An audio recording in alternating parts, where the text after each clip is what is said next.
qui est toujours directeur du CHU de Bordeaux. Le docteur Paul, qui est chef du service d'accueil des urgences à Ambroise-Paré. Madame Elisabeth Tréca, sa femme, experte de pôle au CHU de Lille, qui va donc poursuivre un peu la découverte que nous avons fait du Lille au CHU de Lille. Et puis Jean-Michel Orsini, qui est secrétaire de la section Sud Santé Sociale au CHI Poissy-Saint-Germain, et qui pourra également nous faire part de ses impressions.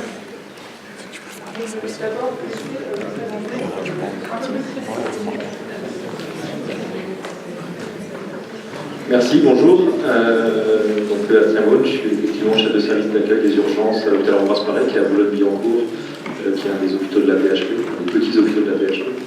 Et je vais vous parler de Lille, mais pas que à l'hôpital, plutôt en tant que de médecin de terrain que j'ai fait, qu'on a fait dans un autre hôpital, qui était l'hôpital Beaujon, qui est un autre hôpital de la PHP, quand on a réorganisé l'ensemble du service avec l'aide de consultants extérieurs, qui nous ont fait faire du Lean sans forcément nous le dire au départ, mais on s'en est aperçu progressivement, et c'est une expérience que j'ai tendance à utiliser maintenant dans le management au quotidien. Vous verrez que j'ai des points de vue assez fluctuants sur le Lean, je pense que c'est un très bon outil, mais je ne suis pas sûr que ce soit une religion. Donc Elisabeth Tréca, je suis sage-femme cadre de pôle femmes mères nouveau-nées au CHU de Lille. Donc c'est un pôle de 500 personnes, donc une grosse équipe, hein, c'est pas facile à manager quand on a des projets qu'on veut faire avancer, on va dire vite et bien. Donc la démarche Lean s'est mise en place, vous avez bien vu, vous avez bien compris, grâce à notre chef de pôle, hein, notre chef de pôle dynamique est toujours partant, j'allais dire à 100 à l'heure, hein, donc il faut le suivre, hein, toujours partant sur des nouveaux projets. Le pôle est toujours site pilote. Je ne sais pas pourquoi, on est site pilote pour l'informatisation des blogs, pour Sterinor, pour mettre en place une centrale de stérilisation, pas tout le temps. Donc la démarche Lean, on était aussi site pilote. Il fallait monter dans le train, on est bien monté dans le train, pas seulement moi, mais je pense que toutes les équipes. Bonjour, je suis Jean-Michel Orsini. Je dis j'étais parce que je ne suis plus secrétaire de la section depuis un mois et je suis retraité depuis hier. Mais je n'ai pas d'expérience propre du Lean Management. Sur Poissy-Saint-Germain, il nous est arrivé beaucoup de choses, mais pas celle-là. Et par contre, il y a un certain nombre de questionnements que les agents ont autour de ce qu'ils entendent de la mise en place de cette technique de management. Et il est évident que lorsqu'ils vont sur Internet chercher ce que peut être le Lean, ça ne les rassure pas vraiment. En tout cas, beaucoup, on aura l'occasion d'y revenir dans la discussion, ne considèrent pas que ce soit quelque chose de susceptible de répondre à ce qu'ils auraient besoin et à ce qu'ils attendent.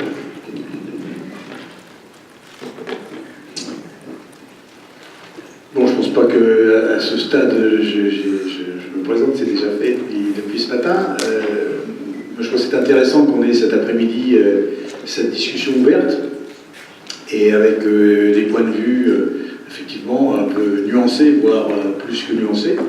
On a vu ce matin dans le film sur le CHU de Lille, qui est un magnifique film promotionnel quelque part, hein, et que c'était assez unanimiste que dans l'appréciation.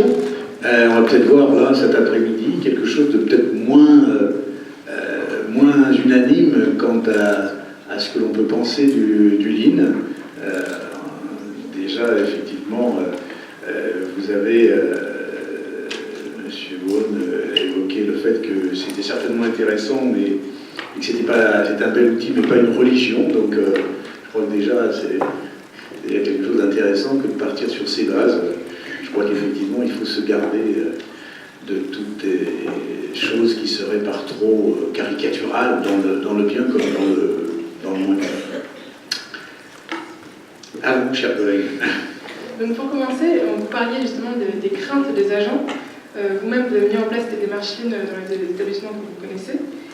Quels sont les a priori des agents sur une démarche comme le Lean Management ? Alors les agents, je vais d'abord commencer par moi, parce que comme ça je suis sûre d'être bien servie. Le Lean, ben, pour moi, c'était donc une technique de management, une méthode utilisée dans une méthode de management qui était utilisée dans l'industrie. Donc j'avoue que quand notre chef de pôle est rentré de Toyota, le patient et la voiture, j'avais un petit peu de mal à faire le lien. Heureusement, il a beaucoup insisté sur la qualité. Donc je me suis dit, là, je m'y retrouve. Bon, entre le patient, qualité, bon, voilà. Donc déjà ça, j'étais d'accord pour faire un pas avec lui. Ensuite, simplement vous dire un peu aussi ma perception. On a commencé, donc, j'ai participé au choix des consultants, puisqu'on a eu la chance d'avoir des consultants pour nous aider à mettre en place le Lean et à nous former. Donc, il y avait trois groupes de consultants qui sont venus. On était donc 6 à 9h le matin, 3 cadres sages-femmes et 3 médecins. Nous avons terminé la journée à 1 médecin et un cadre. Je me suis dit, oh là là, ça va être dur de continuer et de montrer beaucoup d'énergie si on perd les 3/4 de nos troupes au bout d'une journée. Bon, ça c'était le J1, je vous rassure, vous avez vu ce que ça a donné, c'est, on va dire, une bonne année après. Après, au niveau des équipes, alors l'encadrement, je pense qu'elle a été partante, on va dire à petits pas, elle était partante, c'était l'occasion d'avoir une nouvelle méthode de management, pourquoi pas. Au niveau des équipes, là, ça a été un petit peu plus dur. C'était un petit peu plus dur parce que d'abord c'était des sujets, je reviendrai après, sur des sujets sur lesquels on se posait déjà beaucoup de questions et sur lesquels on avait eu, on va dire, beaucoup de mal à y répondre et je voudrais dire, on n'y a même pas répondu. Donc ça a été un petit peu dur de tirer les équipes, mais rapidement, elles aussi ont été partantes. Je vais essayer d'être le plus objectif possible et vous dire comment ça s'est passé réellement. La mise en place, en fait, ça s'est fait dans le cadre d'une organisation des urgences qui a été décidée sans les équipes. Très clairement, c'est-à-dire qu'il y avait un appel à projet de la PHP, qui a fait un appel à projet comme souvent ça se passe à l'AP. L'appel à projet, l'hôpital a été candidat en accord avec mon chef de service, qui était mon chef de service à l'époque, et on n'a pas vraiment été complètement tenu au courant des faits, et j'ai été prévenu, moi personnellement en tout cas, par le directeur de l'hôpital, ce qui paraîtra, mais j'entendais bien avec lui à l'époque, enfin je m'entends toujours bien avec lui, mais c'est mon directeur, qui est venu un soir, comme ça lui est arrivé, ça fait partie des directeurs qui vont voir sur le terrain, qui est venu un soir pendant la garde et qui m'a dit au fait, il a commencé à passer par tubarir. Je ne sais pas pourquoi, quand les gens commencent à passer par tubarir, je sais que généralement, on n'aurait pas tant ça. Il m'a dit, vous avez des consultants qui vont venir et ils vont voir organiser le service. Et en gros, on a commencé à appliquer les armes en disant, on les attend, ils vont arriver en costume cravate à 10h le matin et ils vont nous expliquer comment on fait de la médecine, on va bien rigoler. Et on a eu un gros souci des J1, c'est qu'ils ne sont pas arrivés en costume cravate. Je n'avais pas de cravate déjà à l'époque, hein, c'est pas le Lean qui a fait que j'optimise mon temps. Ils étaient et ils nous ont dit en fait on connaît rien et donc on va vous suivre. On s'est dit on va les avoir à la longue et le problème c'est qu'ils ont tenu, c'est-à-dire qu'ils ont commencé par nous suivre les 24 premières heures, ils sont restés la nuit. Une fois que les gens restent la nuit, on se dit qu'ils veulent vraiment comprendre comment on travaille. Les agents étaient extrêmement mitigés en disant un peu la même chose, hein, en gros on va nous apprendre à bosser, on sait faire, on a toujours fait comme ça et on fait plutôt bien, ce qui était vrai d'ailleurs. Vous ne voyez pas ça forcément d'un très bon œil, mais la contrepartie de ça était de dire mais finalement on s'intéresse enfin à nous. Et donc déjà dès le départ il y avait un petit déclic qui faisait que les gens sont quand même toujours contents quand on s'intéresse à eux. Et quand les consultants qui devaient nous aider ont commencé à rester, et ils sont restés autant avec le chef de service qu'avec le brancardier, qu'avec les infirmières et les aides-soignantes, les gens ont eu l'impression qu'ils arrivaient à s'exprimer, à dire ce qu'ils pensaient, et qu'ils allaient être écoutés. Et derrière, finalement, les choses se sont passées assez rapidement bien, avec une confiance réciproque qui s'est instaurée. Je pense que ça a été leur intelligence à eux, je ne sais pas si c'est toujours le cas, là, ça a été leur intelligence à eux. Une fois que la confiance s'était instaurée, c'était gagné, je reste intimement persuadé que cette confiance n'était pas instaurée assez rapidement, on n'aurait jamais réussi à faire tout ce qu'on a fait.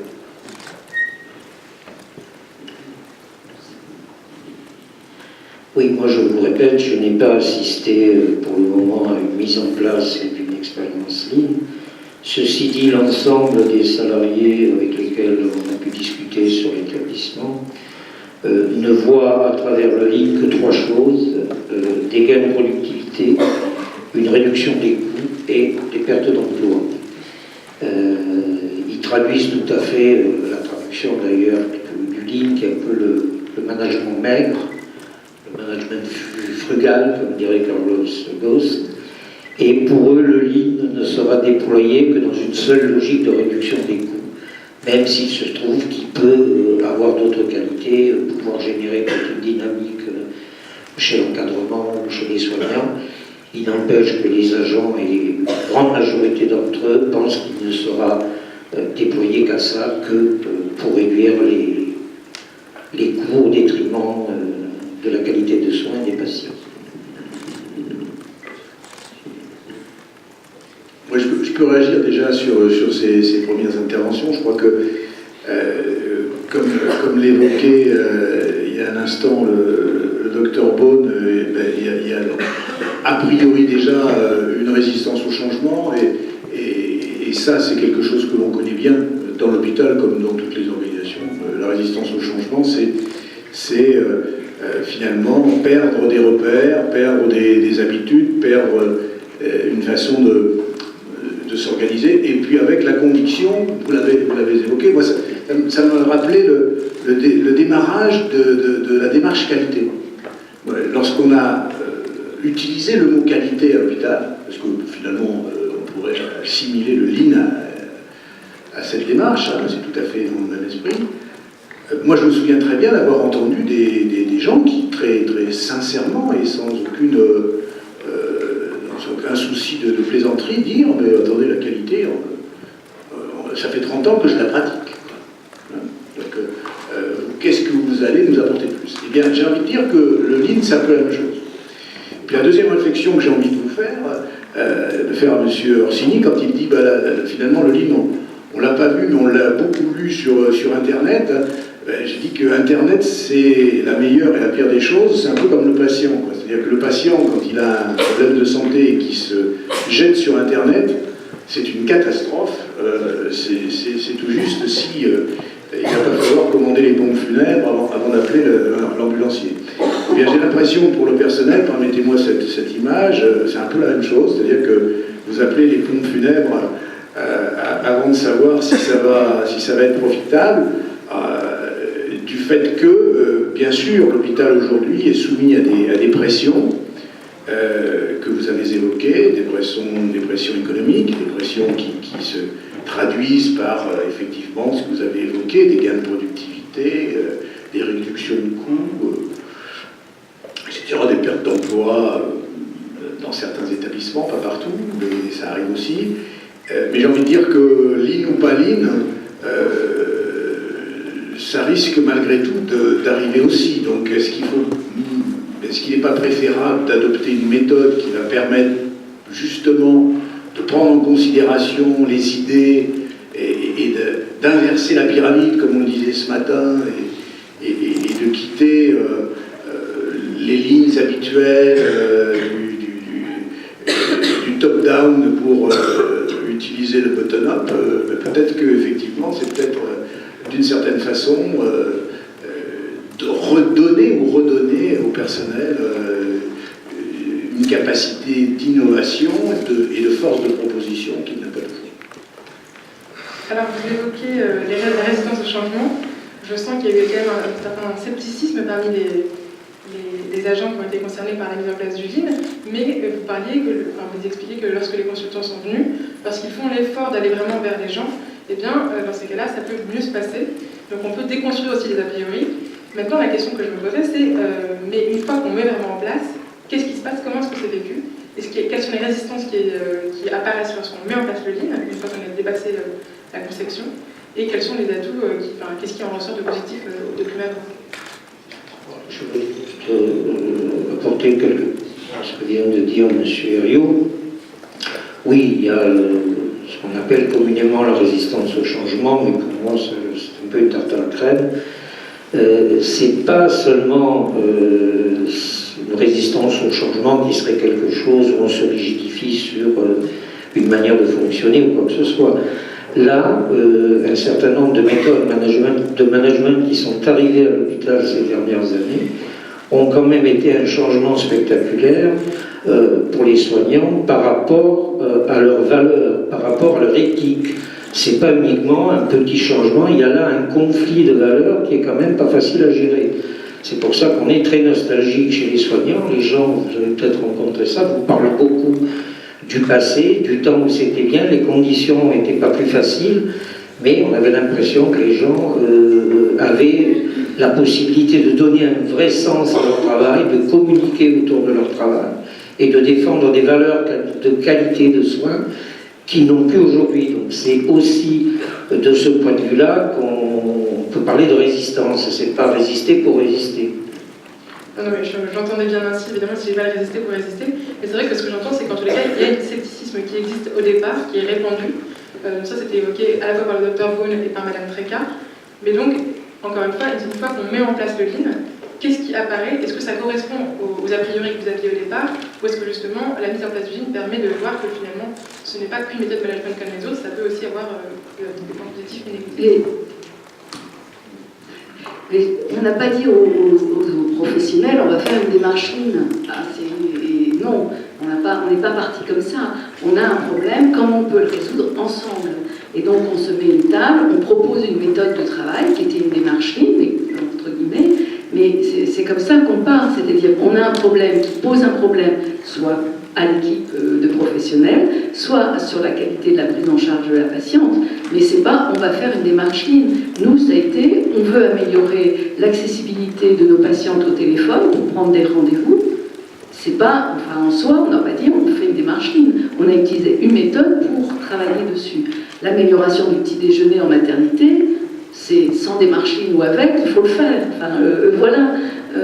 Organiser l'hôpital de jour parce qu'il nous manque des médecins alors que la veille on en a 2, le lendemain on n'en a pas, c'est quand même questionnant. Enfin voilà, c'est de ça qu'on est parti. C'est d'un dysfonctionnement soit d'organisation, soit de personnes. L'un va avec l'autre souvent, mais c'est de là qu'on est parti. C'est pas aux gens, c'est assis autour d'une table, on fait une démarche Lean. Non, il y a un problème, vous en avez conscience, parce qu'il y a longtemps qu'on en parle de ces problèmes. Et on travaille ensemble dessus avec une méthode de travail. Je ne peux pas dire mieux, évidemment, on n'a jamais dit aux gens on va faire du Lean, ce qui n'aurait eu aucun sens de toute manière. À la rigueur, ça a été dit à la fin. C'est la méthode qu'on a utilisée, c'est du Lean, mais on m'aurait dit une autre méthode, après je me serais foutu une grosse sérierie. Ce qui a été vraiment important, plus dans la démarche qu'autre chose, ça a été de dire ok, on sait qu'on n'est pas bien organisé, on sait qu'on peut faire beaucoup mieux et comment on fait. Il y a eu deux choses qui ont vraiment modifié grandement à la fois l'organisation mais aussi les démarches dans le service, c'est qu'on a switché en fait le questionnement. C'est-à-dire qu'on est passé de qui ne fait pas son travail à pourquoi le travail n'est pas fait. Et ça vient assez vite, mais une fois qu'on a fait ce switch de questionnement, c'est toute la démarche est partie en fait. Et une fois que les gens sentent bien qu'ils ne seront pas accusés de ne pas bien faire leur travail, alors que la plupart font déjà leur maximum, qui sont, en tout cas en termes de compétences et en termes de volonté, et bien par quelques gens qui ne veulent pas faire, mais globalement c'est que ça passe comme ça. Et finalement, quand on dit finalement, c'est probablement parce que l'organisation qu'on a mis en place n'est pas efficiente, que les gens n'arrivent pas à faire bien leur travail, et qu'on a questionné les gens sur finalement, ok, on veut réorganiser le service parce qu'on veut faire du meilleur soin, mais vous, qu'est-ce qu'il vous faut? Ils disent, nous, il faut plus de temps pour faire du soin. Ce qu'on veut, c'est revenir à notre cœur premier de métier qui est de faire du soin, et d'avoir mis la réserve à l'autre bout du service, et ben on fait 10 allers-retours ou 15 allers-retours par jour, parce que du temps, on ne fait pas de soin. Et c'est toutes ces choses-là, en fait, finalement, sur lesquelles les gens ont pu s'exprimer. Et surtout quand ils ont vu qu'à chaque fois qu'il y avait un problème comme ça qui était soulevé, on proposait des solutions, finalement les gens deviennent de moins en moins sceptiques. Encore une fois, je dis juste que c'est basé parce que c'est sur la résolution de problèmes qui étaient réels et que les gens ont soulevé. C'est-à-dire qu'on avait vraiment dit 3 personnes, le chef du service à laquelle disent que les problèmes sont là, là et là, ça aurait absolument pas marché. Donc encore une fois, c'est le fait de la démarche Lean, ça n'a aucun intérêt en soi. C'est bien prendre les problèmes tels qu'ils sont et de proposer la démarche pour résoudre les problèmes qui sont réellement posés par les gens qui les voient au quotidien. Donc si je comprends bien, une de dépasser les réticences, c'est en fait de ne pas nommer précisément la démarche et de mettre en place une solution, enfin une méthodologie pour la vérité, c'est plus... Nommer la démarche, ça sert à rien. Aller voir quelqu'un à l'hôpital pour dire on va faire du Lean, ils vont dire ouais super, et on fait quoi sinon? On s'en fiche, ça n'a pas de sens de dire on va faire du Lean, à part le risque, c'est que les gens regardent ce qui se passe sur Internet. Regardez un peu, le service allait voir sur Internet quand on dit on va faire du Lean. Au mieux on comprend rien, Et au pire, on se dit ouais, mais on va faire autre chose finalement. En tant que chef de service, en tant que cadre supérieur de pôle, du coup, comment avez-vous modifié votre positionnement pour mettre en place, pour impulser cette démarche? Alors ça, c'est dans mon autre casquette, c'est-à-dire que c'est comment j'ai fait pour changer l'organisation du service dans lequel je suis arrivé sans mettre tout le monde à dos. En faisant en gros ce que je pensais juste, c'est-à-dire de dire aux gens, il faut que je comprenne vos problèmes parce que je ne les vois pas tous, et on s'est assis autour d'une table. Alors ce qui était plus difficile pour moi, c'est de ne pas être autour de la table. C'est-à-dire que les gens m'ont exposé leurs problèmes, et de leur donner complètement la main pour les résoudre, avec parfois il y a un peu de perte de contrôle, pour être honnête, et il y a parfois c'est pas mes idées qui étaient les bonnes. Voilà, on a un peu de temps à accepter ça. Et il faut accepter de se mettre en danger, c'est-à-dire qu'on a mis 2 fois le service à feu et à sang sur des idées qu'on a voulu tester et qui ont tenu 3 heures. Elles ont tenu 3 heures parce qu'au bout de 3 heures, plutôt que d'avoir là où d'habitude on a une dizaine de patients dans le service, on en avait 30. Et on avait vraiment le service à feu et à sang. Le gros avantage que ça, c'est les agents qui menaient cette réflexion-là ont pu arrêter à temps l'essai. Ils ont dit ok, c'était une énorme connerie d'avoir essayé ça, mais au moins, on n'en reparle plus. Et ça, c'est un énorme avantage, c'est que les choses étant testées, finalement, il n'y a pas de frustration des gens qui proposent des idées. Alors, il y a quelques idées qu'on refuse de tester. On ne fait pas sortir toutes les infirmières en même temps du service. Ça a déjà été évoqué. Voilà, quelques idées de bon sens. Mais sinon, on teste tout, avec des échecs et puis quelques réussites auxquelles on n'aurait pas pensé au départ. Je me retrouve beaucoup dans ce que vous dites. C'est vrai que c'est un petit peu dur, en tant que cadre, de perdre, j'allais dire, un petit peu de son pouvoir, parce que c'est plus simple de dire il y a un problème, je décide de la solution. D'abord, ça va plus vite, mais c'est pas toujours, enfin, on vit bien, c'est pas très efficace. Donc, en tout cas, moi, ça m'a changé complètement mon regard d'abord sur le management que moi, je faisais dans le pôle, première chose, et mon regard sur les équipes. Parce que c'est vrai, je le dis comme moi je suis aujourd'hui, j'avais un peu perdu l'habitude que les autres pouvaient aussi avoir des bonnes idées. Je suis désolée, mais la journée est courte, et que quand il faut aller vite et prendre des décisions, c'est difficile de prendre du temps à écouter tout le monde. Donc là, ça a été quand même une grande découverte dans la démarche Lean, dans cette méthode de travail. C'est quand même, et c'est ce qui a fait peur au début à beaucoup de gens, c'est le temps nécessaire. C'était pas une discussion dans un couloir, ça veut dire que c'était tel jour à telle heure, il fallait que l'ASH, l'infirmière, le médecin soient présents, et pas, ces 3 corporations d'aide-soignants, il fallait pas qu'il en manque un, parce que naturellement, chacun a un mot à dire dans l'idée qui est proposée et dans sa mise en place, parce que naturellement, si on fait au moment où l'ASH fait le ménage et qu'on patauge dans son eau, elle va pas être très, très d'accord. Voilà un petit exemple. Donc c'est ça qui était un peu compliqué au début, c'est la gestion, j'allais dire, de mon temps, du temps des équipes et du temps médical. Ça a été un peu compliqué au début. Mais après, comme j'allais dire, c'était productif, les gens ont compris que le temps qu'ils perdaient, ils le gagneraient après. Monsieur Orsini, du coup, de ce point de vue, à votre sens, quelle place peut avoir l'organisation syndicale dans ce genre de réflexion, dans l'organisation du L'organisation syndicale, elle peut faire remonter, d'abord voir au niveau des salariés leurs principales interrogations, voir ce que eux estiment qu'il est important pour eux dans un quotidien. Beaucoup de gens ont une expérience professionnelle qui malheureusement est de moins en moins reconnue puisqu'on fait de moins en moins appel à ces savoirs. Mais M. Baud disait qu'ils étaient souvent les mieux placés pour repérer ce qui n'allait pas et pour le faire changer. Donc voilà, c'est après la difficulté, ça, on y viendra, c'est le 3e volet, c'est autour de l'influence que ça a sur le dialogue social. Donc bon, ça c'est un vrai problème aujourd'hui à l'hôpital, le dialogue social. Parce que bon, voilà, on aime bien s'asseoir autour d'une table, mais j'ai l'impression que les textes n'ont pas prévu de table, donc c'est un peu compliqué. C'est-à-dire que ce sont des choses qui sont déjà actées, dont on vous demande, avec quelques amendements à la marge, de finir par accepter. Donc voilà, nous, c'est de faire en sorte de pouvoir dialoguer directement avec les salariés, de ne pas donner non plus l'illusion qu'on est dans la toute-puissance et qu'on peut tout changer, qu'on peut tout refuser. Je veux dire, il y a des choses, il faut être clair. Moi, je n'ai pas pour habitude d'amener les gens sur des conflits qui vont servir à rien, mais qui puissent au moins faire entendre leur voix, faire entendre leurs compétences, faire entendre qu'eux savent très bien ce qu'ils ont à faire et ce dont ils ont besoin. Je vous dis, le problème, c'est qu'ils voient pas seulement le lean, hein, l'ensemble des méthodes de management qu'on leur propose comme quelque chose qui consiste à faire plus avec moins. Et que ça, c'est compliqué de leur enlever de la tête, et force est de constater que sur beaucoup de points, ils n'ont pas tout à fait tort.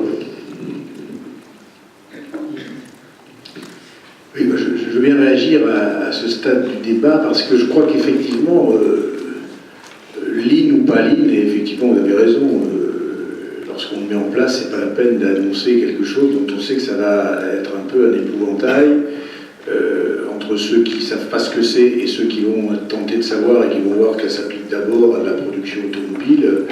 C'est sûr que c'est pas ça qui va engager un dialogue très positif au sein de l'hôpital. Donc on le met en place et on dit éventuellement après que c'est du lean, c'est pas de l'hypocrisie, c'est chercher peut-être l'efficacité. Mais là où est le vrai problème, à mon avis, c'est que vous l'avez souligné les uns et les autres, c'est que c'est quand même quelque part une espèce de révolution copernicienne, à mon sens, à plusieurs titres. D'abord parce que, je l'ai dit déjà ce matin en commençant et je le dis maintenant, on replace le malade au centre du système. Or, je suis désolé, et je le dis sans esprit de provocation, je trouve que jusqu'à une période récente, ceux qui sont au centre du système, ce sont les professionnels de l'hôpital et pas les malades. Et on aurait de multiples exemples à citer à cet égard, où le malade s'adapte, parce que de toute façon il est malade, et comme le disait madame ce matin, représentant de la NAP, en plus souvent il est en position horizontale, et sans vouloir faire de la psychologie de comptoir, on sait que quand on est en position horizontale et qu'on a devant soi quelqu'un en position verticale, on est forcément en situation d'infériorité, et qu'on perd beaucoup de ses repères.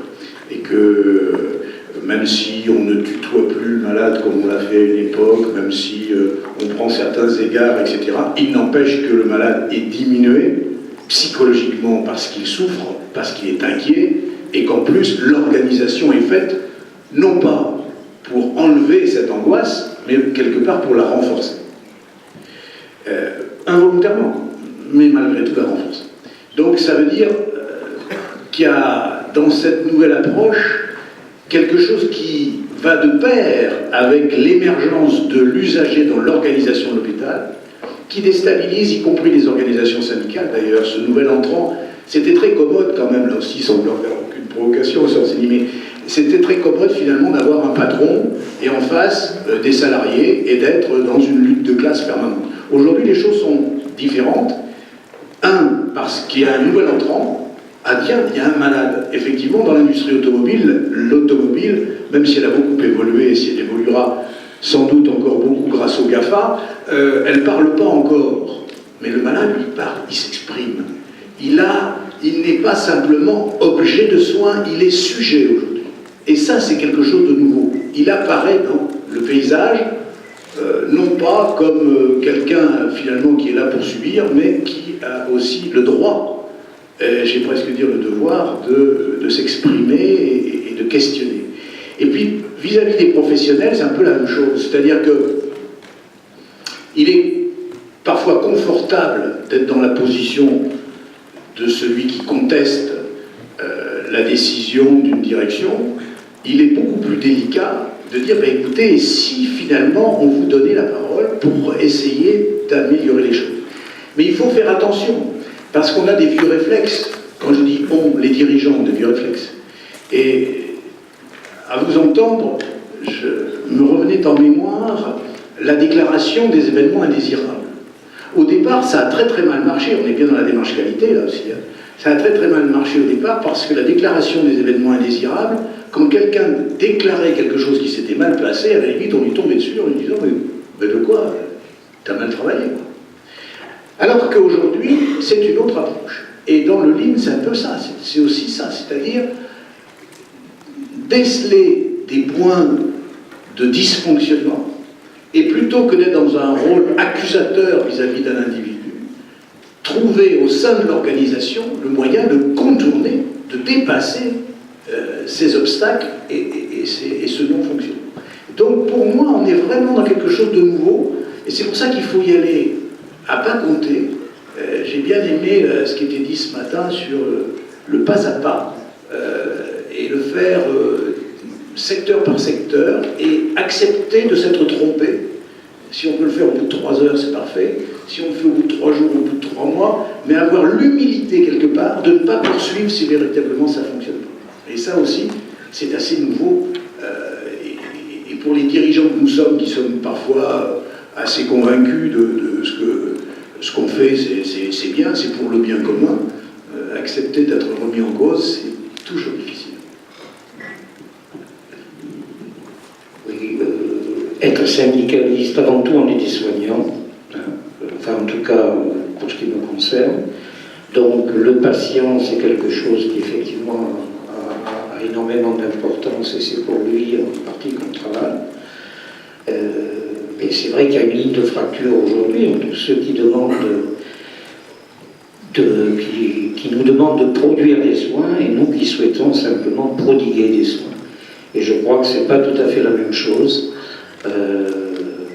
Voilà, donc ça amène des débats. Aujourd'hui, on n'est plus dans un monde où on peut nier, comme l'ont fait souvent les soignants, des contraintes économiques en étant un peu sur des positions de principe qui ont évolué depuis.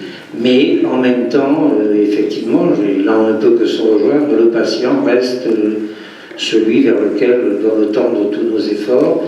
Mais pour qu'il soit bien soigné, le patient, il ne le saura pas si les soignants autour de lui voient systématiquement leurs valeurs remises en question, voient systématiquement une insécurité de plus en plus importante dans leur manière de pratiquer, voient des difficultés de plus en plus grandes à trouver un sens à leur travail, parce qu'on veut les transformer un peu en stacanoviste du soin, et c'est pas comme ça qu'on répondra du mieux possible aux patients. Enfin, je me retrouve pas beaucoup dans ce que vous dites, hein, mais bon, j'ai du mal à me retrouver dans tout ce que vous dites. D'abord, les projets qui ont été mis en place, il n'a jamais été question pour nous allons vite au but de supprimer du personnel, ça n'a jamais été ça. Notre souci premier dans tous les projets qui ont été mis en place, ça a été la qualité de la prise en charge de la patiente avec une qualité des conditions de travail du personnel. C'est vraiment les deux choses qui nous ont fait avancer dans nos 3 problématiques qui sont en place aujourd'hui, enfin dans les 3 projets. Et il y a d'ailleurs 2 autres projets. Les 3 autres projets, c'est améliorer les heures de sortie et d'entrée en hébergement gynéco. Là non plus, il n'est pas question de poser en termes de personnel, mais en termes de qualité de travail pour les infirmières et les médecins, et qualité de travail, qualité de la prise en charge de la patiente. Améliorer les lettres de sortie en néonate. Là non plus, il n'est pas question de supprimer du personnel et de se dire aujourd'hui, une grossesse, un consultant. Là non plus, on est dans la qualité de travail, on n'est pas dans supprimer du personnel. On l'a déjà fait il y a 10 ans, hein, donc c'est pas aujourd'hui, on ne l'a pas fait dans la démarche fine, c'est complètement différent. On avait un objectif qui était demandé, on va dire, par une direction, donc c'était complètement autre chose. Aujourd'hui, on nous demande, enfin, nous avons envie de bien travailler, nous avons envie de trouver des solutions à nos problèmes qui sont parfois quotidiens, qui polluent notre vie de soignant et qui polluent la qualité de la prise en charge d'une patiente. Voilà, enfin, pour moi, c'est ça le but. Si je peux répondre, du coup, quelles conséquences a eu la mise en place des démarches Lean sur la place de l'usager? Qu'est-ce qui a changé concrètement dans sa prise en charge? Alors, moi, je peux vous répondre très clairement pour les urgences, c'est 2 fois moins de temps aux urgences. Là, on l'a mis en place, c'est 2 fois moins de temps aux urgences. Ça, c'était à Beaujon il y a 10 ans. Et là, on met en place une autre forme parce qu'on met en place en interne, où l'idée, elle est plus de tout changer, parce que les choses ont quand même beaucoup changé déjà. L'idée est de dire maintenant, on va ajouter du suivi. Et l'idée est de dire, on ne s'amuse pas à changer pour changer, parce que c'est très fatigant, le changement à tout prix. On en revient un peu, c'est juste de dire on va suivre l'évolution des choses pour ne pas rater le moment où il faudra les changer. Ça, c'est la première chose. Et surtout pour ne pas changer finalement je refuse qu'on passe énormément de temps à changer quelque chose qui va donner 3-4% d'amélioration. Parce que passer des journées entières en réunion pour améliorer 3-4% des choses, ça ne se verra pas. Donc voilà, concrètement, pour le soin, en tout cas aux urgences, ça se fait sur des indicateurs. Les indicateurs, c'est pas directement moi qui les ai choisis. J'en ai choisi quelques-uns, des soignants ont choisi d'autres. Par exemple, il y a un indicateur qu'on suit qui est le nombre de plaintes qu'on reçoit. Ben, c'est pas moi qui l'ai choisi, c'est les infirmières qui veulent qu'on monitore le nombre de plaintes qu'on reçoit. Pousse même le VI jusqu'à faire monitorer le nombre de plaintes qu'il y a par catégorie professionnelle. Mais c'est un indicateur qui est hyper intéressant parce que ça remet bien le patient au centre, comme les temps de passage aux urgences.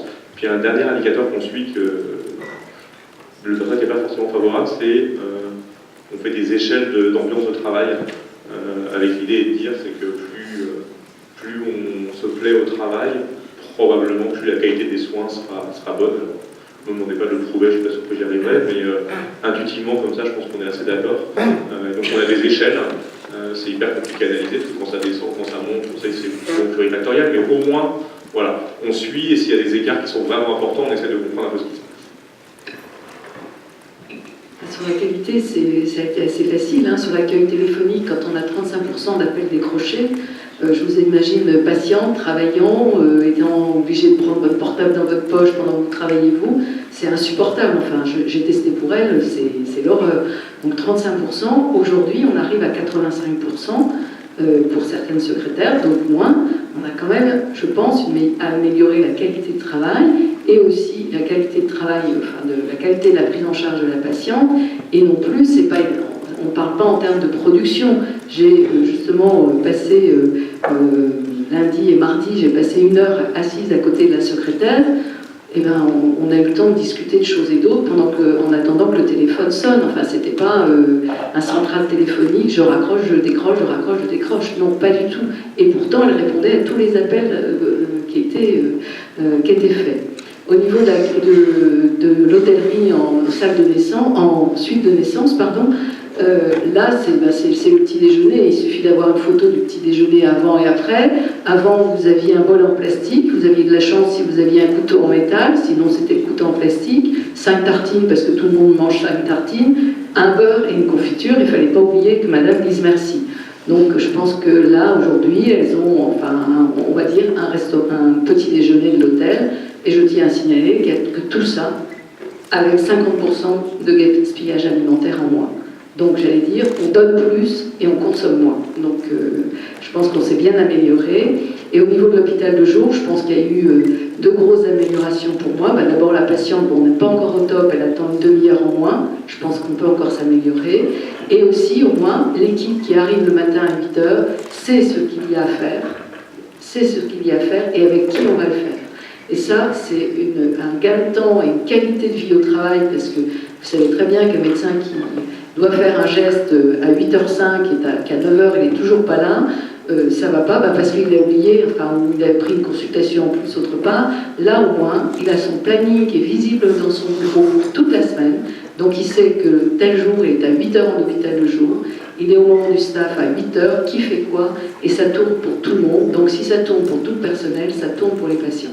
C'est tout. Enfin, et pourtant, là, et pour les patientes, pour les aides-soignantes, elles savent que c'est pas la peine d'attendre 3/4 d'heure dans un bloc où la patiente est là et le médecin n'est pas là. Enfin, ainsi de suite. Enfin, tous ces dysfonctionnements qui énervent tout le monde et qui ne donnent pas une bonne qualité de travail. Je rejoins monsieur sur l'ambiance.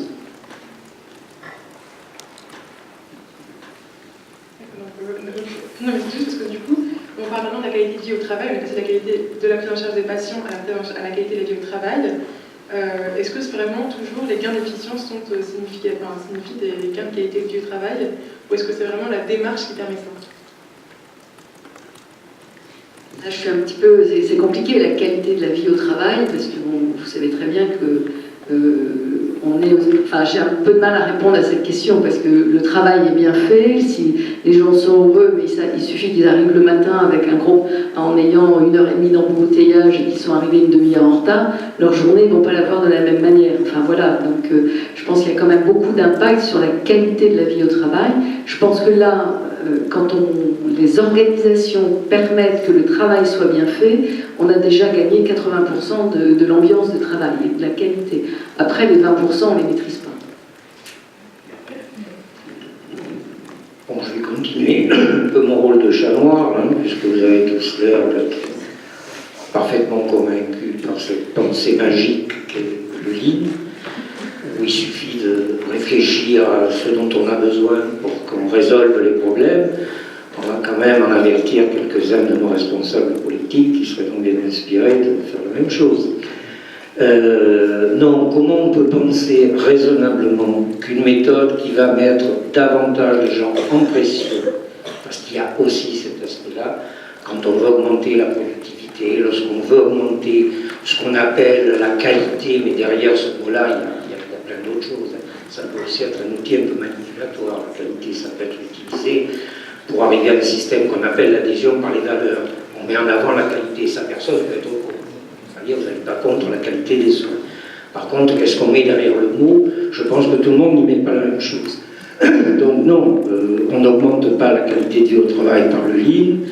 Il suffit de regarder, il y a une étude qui a été faite, je ne vais pas vous citer beaucoup de chiffres, mais qui parle de conditions de travail désastreuses,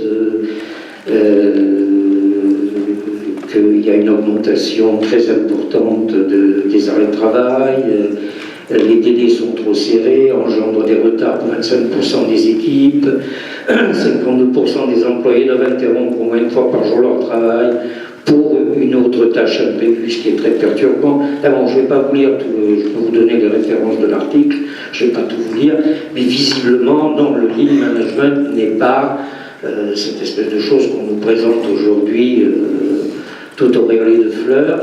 Il y a des moments qui peuvent être très difficiles, parce que par des temps de crise, on est effectivement plus tenté, et c'est pas critiquable, je veux dire, pour des gens des responsabilités de finances hospitalières, ben, on est plus tenté en temps de crise sur un établissement qui est plutôt déficitaire, ben, de voir l'aspect gain de productivité et ressources financières du lean, que de voir l'aspect amélioration de la qualité de vie au travail.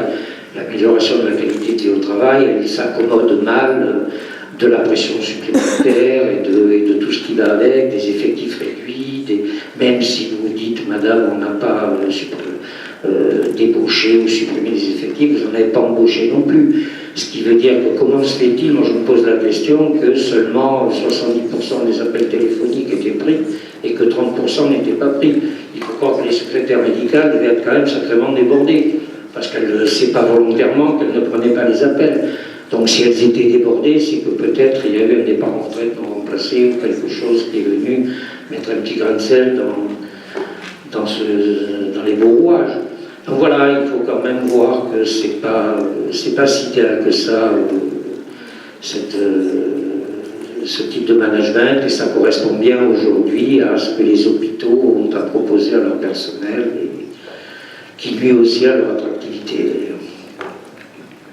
Je vais répondre à votre question. Déjà, c'était est-ce que l'efficience est égale à la qualité au travail? Non. Si l'efficience c'est faire à 2 ce qu'on dit à 3 avant, et qu'on n'a pas le temps, on va être efficient, on ne renforce pas forcément la qualité au travail. L'efficience et la qualité au travail, je pense qu'on peut faire éventuellement de l'efficience sans dégrader la qualité au travail. Les deux sont loin d'être synonymes. Je vais rejoindre M. Orsini là-dessus. Je ne vous rejoindrai pas sur tout, mais moi là-dessus.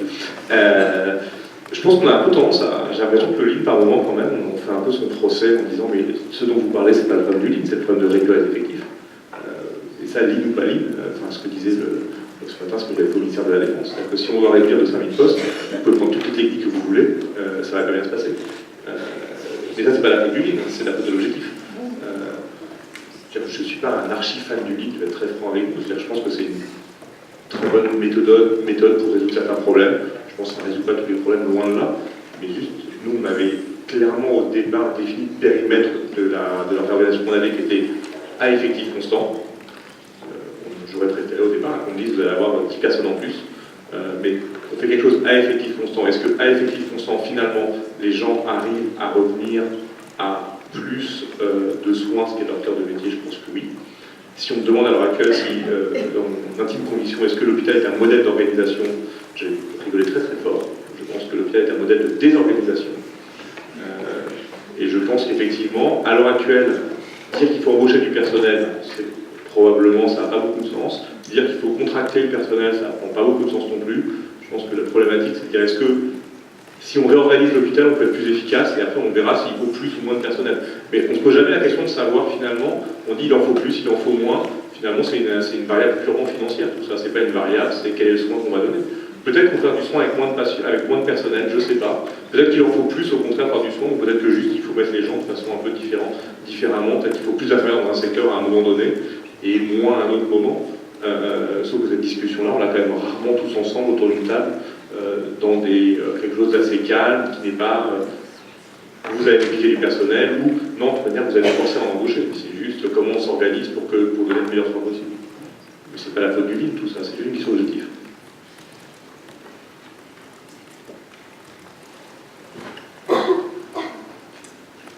Oui, ce que vous évoquez me rappelle les propos du docteur Monique ce matin et l'évocation de cette étude qui a été faite, y compris sur les États-Unis. C'est-à-dire que je crois que, quand je parlais tout à l'heure de révolution véritable dans l'organisation et dans le management, c'est parce que je pense que jusqu'à une époque récente, je vais être un peu manichéen, lorsqu'il y avait quelque chose qui dysfonctionnait, on considérait qu'il fallait rajouter des moyens, sans s'interroger sur le fait qu'on avait véritablement une organisation optimale, à la fois vis-à-vis du but que nous poursuivons, c'est-à-dire des soins que nous offrons, et aussi vis-à-vis de la qualité du travail, qualité de vie au travail des agents.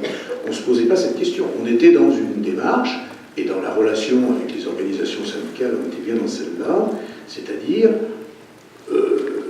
on ne touche pas aux avantages acquis, on ne touche pas aux organisations préexistantes, on les considère un peu de façon théorique comme parfaites, et donc si ça dysfonctionne, il suffit d'ajouter du manpower pour que ça fonctionne.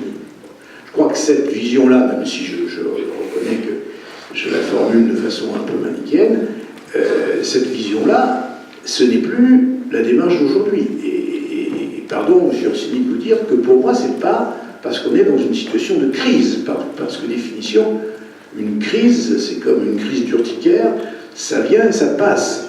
C'est un changement, à mon avis, de perception et d'organisation qui fait que je serais très surpris que l'on revienne en arrière.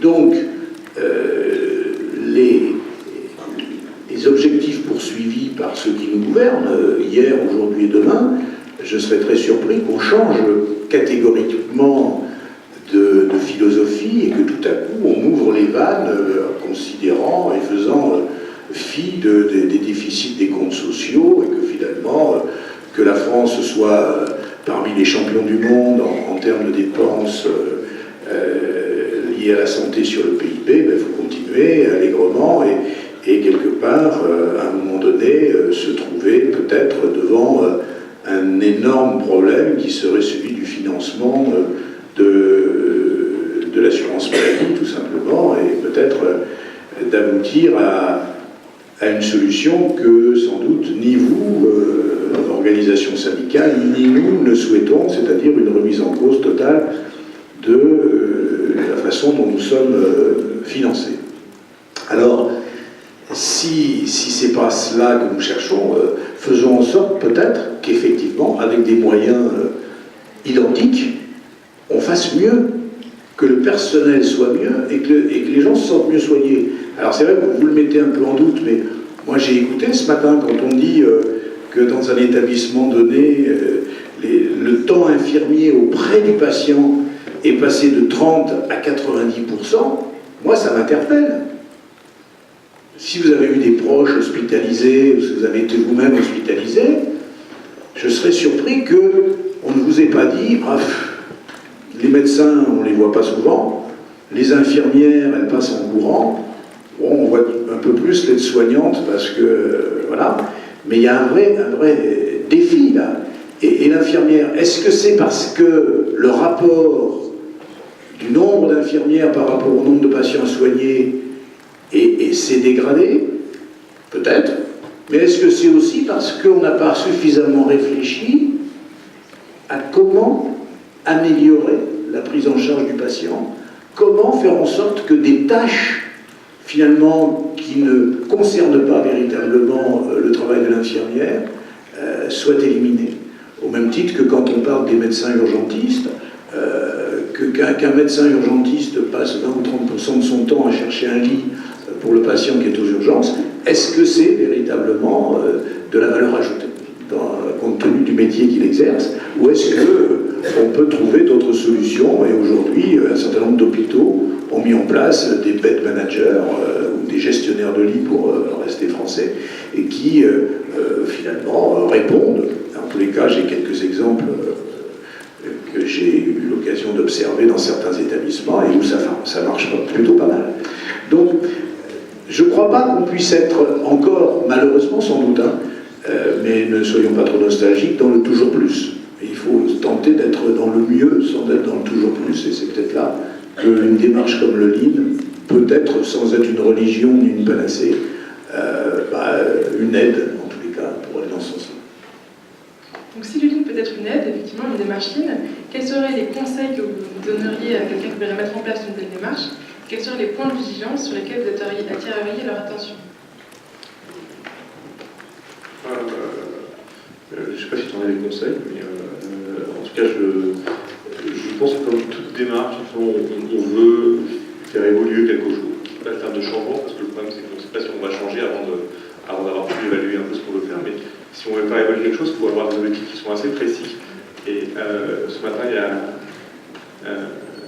de Lille pour parler de transparence, je crois que c'est hyper important. C'est-à-dire que si au départ, on cache, on a une idée sous-jacente, et qu'on ne la met pas sur la table, qu'on pense que les gens vont y arriver spontanément sans la mettre sur la table, ça s'appelle de la manipulation. Ça marche probablement un temps, mais alors l'effet boomerang est majeur. Et une fois qu'il est revenu, le boomerang, vous ne ferez plus jamais rien dans ce service. En gros, vous partir parce que c'est fini, ça ne fera plus jamais rien. Je crois que la manipulation, ça a été un mode de management qui a été tenté plusieurs fois. Je ne pense pas qu'il y ait beaucoup d'expériences très fortes qui pourraient le solliciter. Donc c'est vraiment être transparent sur les objectifs, dire aux gens clairement ce qu'on va faire. Malheureusement, je sais qu'il y a des gens qui utilisent du lead pour fermer les postes et pour licencier des gens. Il faut être clair là-dessus aussi au départ. C'est-à-dire que si une entreprise, pour des raisons économiques, a besoin de licencier X% de son personnel et qu'elle veut utiliser une méthode, elle peut le faire. Enfin, ça marchera sûrement aussi. Sauf que ça marchera si c'est clair au départ. Et que de toute manière, je pense qu'il faut être honnête, quand on licencie 300 personnes, on ne fait pas propre. Il y a toujours des dégâts collatéraux. Donc c'est pas encore un problème de méthode, c'est un problème d'objectif. Donc il faut avoir des objectifs clairs, il faut être transparent, et il faut, quand on fait des groupes de travail en disant que le groupe de travail va avoir une vraie autonomie sur ses problèmes quotidiens, il faut lui laisser une vraie autonomie. C'est-à-dire, en gros, il faut dire ce qu'on va faire et faire ce qu'on dit. Alors moi je crois qu'il y a d'abord, pour réussir, il faut qu'il y ait quand même quelqu'un de moteur. Et, alors soit c'est un cadre, soit c'est un médecin responsable d'un pôle, d'une clinique, mais il faut vraiment qu'il y ait quelqu'un qui est moteur et qui y croit. Il faut vraiment, sinon je pense qu'on n'aurait jamais pu faire, en tout cas ce qu'on a fait. Donc pour moi ça c'est la première chose. Ensuite, nous on a été beaucoup aidés quand même sur la mise en place du Lean, sur les outils de travail, sur comment faire, parce que ça ne s'invente pas, on peut ouvrir un livre, mais en tout cas moi je ne savais pas faire avec le livre et j'allais dire les consultants nous ont bien aidés, nous ont donné des méthodes de travail, des outils de travail dont on se sert aujourd'hui pour les prochains groupes. Ensuite, je pense ce qui est important, alors en tout cas au niveau de mon expérience, c'est qu'il ne faut pas prendre un grand projet. Parce qu'un grand projet, on s'essouffle, on n'arrive pas à tout résoudre, c'est quand même, ça semble logique, et ça essouffle les équipes. Donc ça c'est hyper important, parce que sinon on n'y arrivera pas et on démotive nos équipes. Donc il faut avoir entre guillemets des petits projets qu'on fait avancer petit à petit pas. Puis je dirais, il y a aussi enfin, une limite pour moi, mais ça, c'est dans tout. Hein, c'est les soignants hostiles au changement, mais ça, c'est sans ligne ou avec ligne, ils sont toujours là. Donc on sait très bien que dans une équipe, hein, il y en a qui tirent, il y en a qui suivent, et il y en a qui vont dans l'autre sens. Donc, mais ça, c'est sans ligne ou avec ligne, ça existe.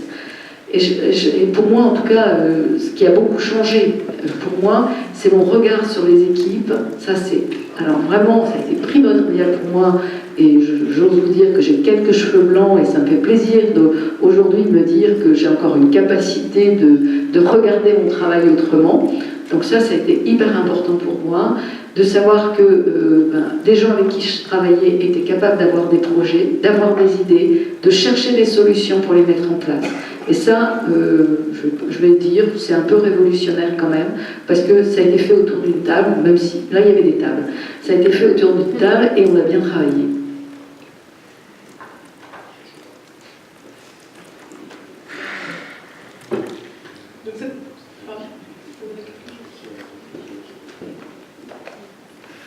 Cette révolution managériale, vous êtes très positive en fait. Est-ce que vous pensez que, au fond, quelle est la limite, est-ce qu'il y a des limites intrinsèques à la démarche Lean? Est-ce que vraiment on peut révolutionner du début à la fin? Mais non, c'est comme tout. Sinon, il y a quand même des choses, vous savez très bien que si je décide, si une équipe décide quelque chose qui va contraire à tous les autres qui sont autour de lui, ça ne va pas marcher. Donc ça, c'est déjà une contrainte. Hein. Si je décide de supprimer tous les stops autour de la maternité, parce que comme ça, on ira plus vite, et c'est pas moi qui décide. Et pourtant, voilà, mais il y a des choses qu'on fait qui améliorent, mais il faut aussi prendre en compte tout ce qui entoure. Je suis sur un projet, l'équipe qui manage ce projet, qui gère ce projet dans la démarche Lean, fait des propositions, mais qui ont des contraintes pour les autres. Donc parfois ça fait pas, même s'ils ont une bonne idée, c'est une contrainte pour l'autre, donc c'est pas une bonne idée. Donc ça, puis après on peut avoir des bonnes idées. Je pense à quelque chose sur l'amélioration de l'hôtellerie. On a un super chariot avec plein de choses pour donner un super petit déjeuner. Le chariot il est lourd. Donc c'est vrai, l'équipe est un peu réticente. Bon, on est en train de rechercher une autre idée pour alléger le chariot. On avance, c'est les petits pas. Et pourtant, aujourd'hui, on peut dire, le chariot est lourd, on arrête. Ah non, c'est pas ça, on continue. Donc on parle de petits projets, de projets de service. Est-ce que le Lean peut se déployer à l'échelle d'un hôpital de façon globale à votre avis? Moi, c'était ma grande déception, en fait. C'est du projet qu'on avait fait. C'est quand on commence sur un service, on s'est aperçu finalement que... je reprends l'exemple de ce matin de la pelote des fils qu'on tire. À chaque fois qu'on tirait un fil, on s'est persuadé qu'on était interactif avec un autre service. Et en fait, nous, ce projet aux urgences qui était à Beaujon à l'époque, il avait duré 4 mois. Et il y avait beaucoup d'espoir, notamment au niveau de l'hôpital, que la paix s'engage dans quelque chose à beaucoup plus grande échelle, à l'échelle de l'hôpital notamment. De se dire finalement, c'est ce qu'on appelle maintenant les parcours des patients. À l'époque, on n'était pas encore parcours patient, maintenant on en parle beaucoup. Mais de se dire que finalement, un service, l'organisation n'était pas aussi une organisation en silo que ça, et qu'un service c'était des interactions avec des services médico-techniques, de la logistique, des directions administratives, et que finalement, réorganiser un service, on touchait à plein de choses dans d'autres services, et que si on n'y allait pas vraiment, ça ne servait pas à grand chose. D'ailleurs, je sais maintenant que voilà, le service a changé de patron, a changé d'un certain nombre de l'équipe, et tout le travail qui avait été mis en place, finalement, ils sont passés à autre chose. Pour revenir juste aux limites du Lean, je pense que les limites, elles sont sur qu'est-ce qu'on demande au Lean. C'est-à-dire qu'il y a des choses qui sont... c'est un système qui est assez démocratique, le Lean, finalement. Où les gens réfléchissent sur leurs conditions de travail, et ainsi de suite. Même si je suis un grand démocrate dans l'âme, dans le service, pas du tout. Je pense qu'il y a des décisions qui sont très autocratiques, et c'est pour ça qu'on est responsable d'un service, d'une unité ou d'un hôpital. Et puis des choses qui sont discutables. Le Lean est vraiment très, très important quand les choses sont discutables. Pour tout ce qui n'est pas, il n'y a pas de discussion, il n'y a pas de Lean autorisé. C'est difficile d'appliquer quelque chose à l'ensemble des établissements. Vous savez, la balkanisation un peu de l'hôpital qui a été faite par la mise en place des pôles, parce qu'il faudrait quand même tordre un peu le cou à cette idée que les hôpitaux, ça ferait 30 ans qu'on vit sur des acquis, qu'on réfléchit à rien, qu'on se contente d'être à peu près heureuse. Non, l'hôpital, il n'a pas cessé de bouger depuis ces 30 dernières années. Il a eu 3 modes de fonctionnement différents en peu de temps. Il a fallu réadapter l'ensemble des compétences à tout ça. On ne fait pas faire un demi-tour à un paquebot comme on le fait d'un hors-bord. Donc l'hôpital a dû s'engager dans des démarches de réflexion autour de ces pratiques depuis des années. Les soignants, la réflexion pour améliorer les choses au quotidien et les prises en charge du patient, elles sont permanentes. C'est-à-dire que les gens ne sont pas pendant des mois sans penser à tout ça. Donc voilà, après, si une démarche Lean peut amener et encourager une dynamique de réflexion et aboutir à quelque chose à petits pas, comme vous disiez, pourquoi pas. Mais si vous voulez, aujourd'hui, qui a pensé à amener le Lean Management à l'hôpital, hein? Je suis un peu étonné qu'on dise, d'abord c'est une démarche dont il ne faut pas parler au début, parce que ça va braquer les gens. Si ça braque les gens, il y a des raisons. C'est pas qu'Internet, ils ne sont pas complètement idiots, les gens. Moi, j'ai téléphoné aux syndicalistes de Toyota à Valenciennes, ils ne sont pas ravis. C'est pas le monde des bisounours, hein, je peux vous assurer. Voilà, je me suis renseigné aussi un peu. Les gens savent, sont intelligents, ils ne se contentent pas de ce qu'ils lisent sur Internet. Il y a des bouquins sur le Lean, il y a des publications, ils se rencontrent entre eux. Tous les syndicats ont écrit des choses sur le Lean. Donc, les gens ne sont pas idiots. Ils se posent la question de savoir pourquoi une méthode de management prévue dans les années 60 pour améliorer la productivité d'un constructeur automobile nous est aujourd'hui présentée à l'hôpital comme une révolution, alors que bon, je ne vois pas tellement ce qu'il y a de révolutionnaire. Il y avait une autre méthode qui avait été mise au point par Motorola, d'ailleurs ça ne leur a pas porté chance puisqu'ils ont disparu depuis. Voilà, donc si vous voulez... je ne vois pas tellement ce qu'il y a de... On n'a jamais eu besoin de Lean pour réfléchir à comment on améliore nos prises en charge, pour faire des projets de soins, pour faire... Et je vous dis, l'hôpital, depuis 30 ans, il n'a pas arrêté de bouger. Passer d'une organisation de service à une organisation de pôle, ça demande aussi une réflexion sur qu'est-ce qu'on va faire, comment on va travailler, quel sens on va donner à notre travail. Donc les soignants ne sont pas des gens qui restent là à attendre que la béquille. Je vous rejoins tout à fait que c'est pas parce qu'on rajoute systématiquement des moyens qu'on améliore la qualité. Ça, c'est vrai que c'est prouvé aujourd'hui. Hein. On sait qu'à un certain niveau, l'organisationnel a aussi son importance. Et que rajouter des moyens sur la désorganisation, voilà, c'est comme rajouter un amplificateur sur quelque chose qui ne fonctionne pas. Vous amplifiez quelque chose qui ne fonctionne pas. Donc là, c'est pareil. Mais les gens attendent aussi autre chose de ça, une reconnaissance de cette profession notamment, et plein d'autres choses, et puis une certaine justice aussi. Et que, voilà, comme disait Audiard, la justice c'est comme la Sainte Vierge, si elle ne fait pas quelques apparitions, le doute s'installe. Donc pour le moment, les soignants n'ont pas vu beaucoup apparaître de choses qui aillent vers aussi un plus grand sentiment de justice.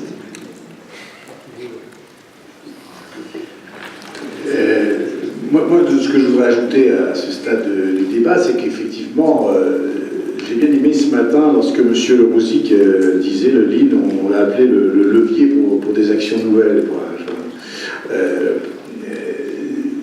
Parce que vous avez raison, M. Orsini, de dire pourquoi on a amené le Lean à l'hôpital. On n'a pas attendu le Lean pour réfléchir, bien évidemment, mais comme on disait tout à l'heure, on n'a pas non plus attendu l'HAS pour faire de la qualité, ni l'ANAP pour réfléchir aux organisations et à la performance de l'hôpital. Il n'empêche qu'on progresse aussi par des nouvelles évolutions et que si on regarde un peu ce qui se passe aussi en dehors de la France, parce que l'Hexagone c'est bien, mais c'est un peu étroit, on s'aperçoit qu'ici ou là, des expériences de cette nature ont été conduites en milieu de santé et que sans que ce soit une panacée qui règle tous les problèmes, ça a permis, me semble-t-il, d'améliorer un certain nombre de process. Alors, la difficulté, vous l'avez évoqué, Dr Beaune, tout à l'heure, c'est parce qu'il est important qu'il y ait des gens qui soient convaincus du bien fondé de la démarche. Et si ces gens-là sont bons, lorsqu'ils quittent leur fonction, lorsque pour des raisons diverses, c'est vrai que la pérennité du système n'est pas assurée, et que ça, c'est une faiblesse sans doute de ce genre de process, comme on pourrait l'évoquer pour d'autres sujets. Ça, c'est évident que c'est une faiblesse.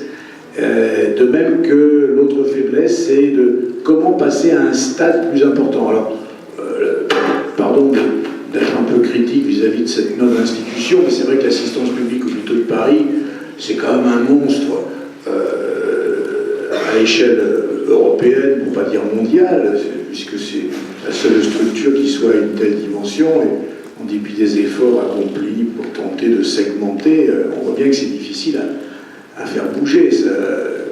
Et avoir l'ambition de mettre le lean sur l'ensemble de l'assistance publique, c'est vrai que c'est certainement un peu difficile. Mais il n'y a pas que Paris en France, et un certain nombre d'hôpitaux, à mon avis, de taille plus modeste, pourraient sans doute adopter, à mon sens, cette organisation, en tout cas cette approche, plus qu'organisation, plutôt cette approche, moi, qui me paraît important. Approcher différemment, faire davantage, parce que vous l'avez évoqué, M. Orsini, c'est vrai qu'on n'a pas attendu 2015 pour que les soignants réfléchissent à leur activité, ou comment améliorer la qualité, etc. Mais est-ce que véritablement, jusqu'alors, on a vraiment tenu compte de ce que pensaient les gens de terrain pour améliorer certaines choses? Pas toujours, allez, soyons francs, pas toujours.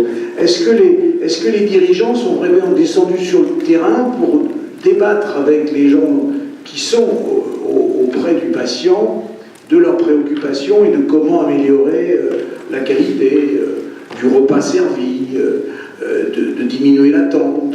On le disait depuis ce matin, parce que je veux bien qu'on ait fait plein de choses, et c'est vrai qu'on n'a pas à rougir, on s'en faut de tout ce qui s'est fait dans l'hôpital depuis toutes ces années.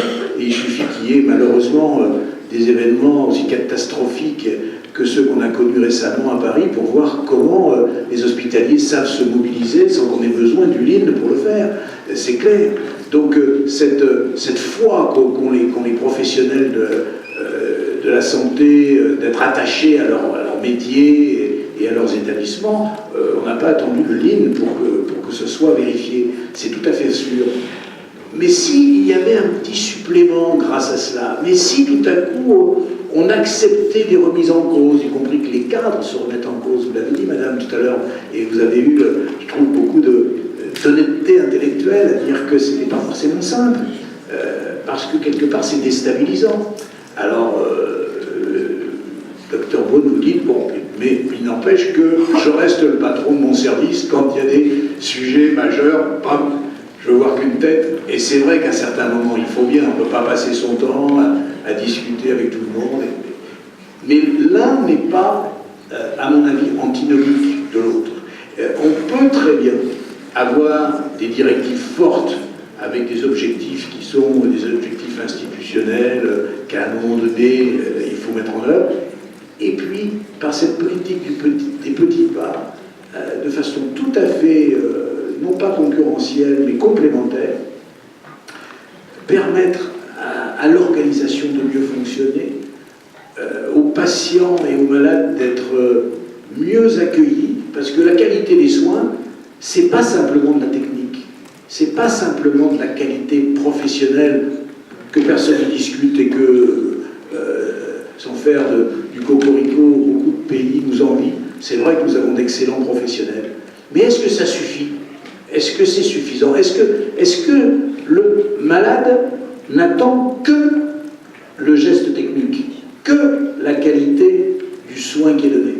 Est-ce que l'approche de l'être humain avec ses longues attentes, alors quand on convoque 40 personnes en même temps pour remplir une salle d'attente parce que ça satisfait l'ego du chef de service quand il arrive et qu'il voit qu'il y a 40 malades qui l'attendent. Bon, c'est vrai que quelque part ça flatte, il n'y a pas de doute, les compétences qui lui sont reconnues à tous égards. Mais est-ce que c'est vraiment satisfaisant? Est-ce qu'on ne peut pas faire autrement?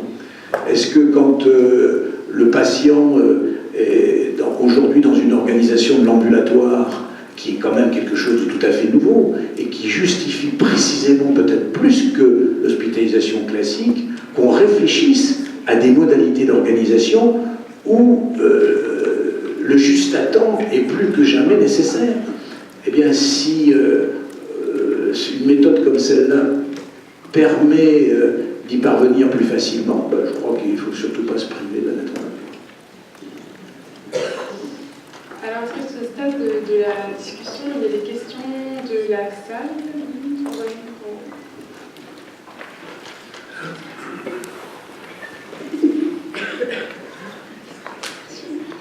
Commissaire de 3e classe Montier, promotion Provence de l'école des commissaires des armées. Bonjour mesdames et messieurs. Ma question est la suivante. Le Lean a été présenté comme un outil, comme une méthode qui sert donc les processus et donc le management. Vous faites aujourd'hui une conférence devant notamment la population des élèves DH. Je viens d'une école de commerce. Bon, comme vous pouvez le voir, je sers le public aujourd'hui, mais je viens d'une école de commerce où on en parle depuis 15 ans. Est-ce que vous êtes formé au Lean, à des outils et à des méthodes de management en général? Et sinon, à quand une formation? Je pense à vous, bien sûr, qui êtes chef de service, je pense aussi à vous, qui êtes cadre supérieur, donc soignant. Merci beaucoup. Pour ma part, la réponse devait être simple, c'est non, non et non. Non, j'ai pas été formé au Lean, à part quand il y a des gens qui m'ont voulu expliquer ce qu'on faisait. Non, j'ai pas été formé au management pendant mes études de médecine. Alors j'ai eu une chance, à Beaujon, à mon jeune âge, j'ai un patron qui était médecin, professeur de médecine, maire, député européen, et il faisait autre chose. Même moi, j'oubliais parfois. Ah si, il était conseiller général, entre autres. Et je crois qu'à l'époque, il était aussi conseiller du président en matière de santé. Ce que je disais tout à l'heure, c'est que... Alors, ça, c'était son gros défaut, c'est qu'il dormait pas, en fait. Donc, il dormait entre, en gros, 2h et 5h du matin, ce qui était les 3 heures qu'on avait de tranquillité dans la journée. On savait qu'on n'avait pas ni de mail, ni de SMS. Ça forme un peu au management, quand même, quand les gens qu'on a au-dessus de soi délèguent beaucoup. Et sinon, durant les études, en tout cas, non, on n'est pas formé, on se forme un peu sur le tas. Et j'ai envie de vous dire, en fait, finalement, pour être chef de service, c'est pas tellement de problème, parce que les chefs de service, ils sont recrutés non pas sur leur qualité de manager. Je ne dis pas que j'indique sur moi, mais ils sont pas recrutés sur leur qualité de manager, mais sur leurs compétences médico-scientifiques. En tout cas, jusqu'à maintenant, c'est comme ça. Mais en fait, au moment où on a mes chefs de service, on n'a pas demandé à l'équipe si lui il voulait de moi ou si moi je voulais d'eux. C'est que, voilà, c'était, on m'a proposé ce poste sans savoir si je savais manager des personnes. On m'a jamais demandé, on m'a demandé plein de choses, ce que j'avais publié, ce que je savais faire en médecine. On m'a jamais demandé à quel point je savais manager des hommes. Alors les choses changent un peu, c'est qu'il y a des écoles de management maintenant pour les médecins qui existent. Le seul vrai problème, moi je vais être réponse que je disais, c'est que j'y suis en ce moment. Depuis le début de l'année, alors ça fait 2 ans que je suis chef de service, sauf que les 2 premières années, j'avais tellement la tête sous l'eau qu'il n'était même pas question que je sorte du service pour voir ce qui se passe à l'extérieur. Ça y est, ça commence. Donc maintenant, après avoir fait un certain nombre d'erreurs, maintenant je vais pouvoir aller former au management. Au niveau des cadres, il y a une formation qui est faite pendant leur année de formation, soit dans les écoles de cadres infirmiers, soit dans les masters de sage-femme. C'est fait pendant ce temps de formation. Bon, alors c'est sûr que j'allais dire, les vieilles comme moi, elles ont été formées sur le tas. Donc voilà, donc j'ai pas été. Et là, j'ai été formée au management par le cabinet consultant, avec tout ce que ça veut dire de limite, parce que j'ai eu une formation, mais qui je me prétends qui m'aide à poser une démarche Lean, mais je n'ai pas la prétention d'être une spécialiste du Lean, ce qui est un petit peu différent. Et au niveau des médecins, c'est vrai que aujourd'hui, je rejoins tout à fait ce que vous avez dit, les médecins n'ont aucune formation au management pendant leurs études, ça c'est clair et net, mais on sent très bien que ceux qui ont envie de gérer un service demandent à avoir des outils de travail pour manager leurs équipes. Je le sens de plus en plus dans nos équipes. On a eu un souci, on a mis en place une réorganisation au bloc gynéco sans démarche Lean, donc voilà. Et on a proposé cette formation au responsable du bloc qui dit c'est dommage, si je l'avais eu avant, j'aurais été autrement. Donc vous voyez, je pense qu'il y a quand même une demande qui est faite par les équipes médicales. Moi je voudrais juste savoir si j'ai le droit de vous retourner la question. c'est-à-dire que vous êtes directeur d'hôpitaux pour la plupart. Si je commence à vous parler de médecine, à utiliser l'abréviation, vous allez comprendre ce que je dis ou pas? Je ne prends pas les paris, hein, non, ce que je sais, c'est que vraiment je veux que vous ne comprendrez pas, mais c'est pas l'intérêt. L'intérêt, c'est-à-dire que moi je suis d'accord qu'on a reproché beaucoup aux médecins, et c'est un reproche qu'on se fait entre nous aussi de ne pas être formés au management. C'est en gros la traduction de ça, c'est que parfois quand vous parlez avec des sigles ou des choses comme ça, on ne comprend rien. Mais je vous assure, on peut vraiment vous le rendre. Et je pense que ça serait bien de le faire dans l'autre sens aussi. Et je sais que ça existe maintenant, également. Oui, c'est un peu. Ça, je pense qu'effectivement, dans un combat d'ésotérisme, je ne suis pas sûr qu'on gagnerait. Mais au-delà de la boutade, je pense malgré tout que ça vient d'être dit. Il y a quand même dans les études médicales, ça peut faire l'objet d'un prochain colloque. Je dis ça aux élèves de la promotion en cours. Mais il y a quand même, me semble-t-il, parce qu'on ne peut pas renverser les facteurs. Vous êtes médecin et dans votre colloque singulier avec le patient, le directeur n'a pas du tout l'intention de venir prendre votre place.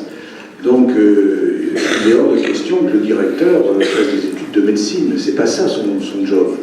On ne demande pas forcément au patron d'Air France de savoir piloter un A380. Donc, je crois que, en revanche, ce que personnellement j'ai envie de dire, même si ça sort un peu du débat, mais puisque la question est posée, que je trouve un peu dommage que dans les études médicales, quelle que soit la forme d'exercice ensuite du médecin, aujourd'hui, qu'on le regrette ou qu'on en soit satisfait, l'économie est partout.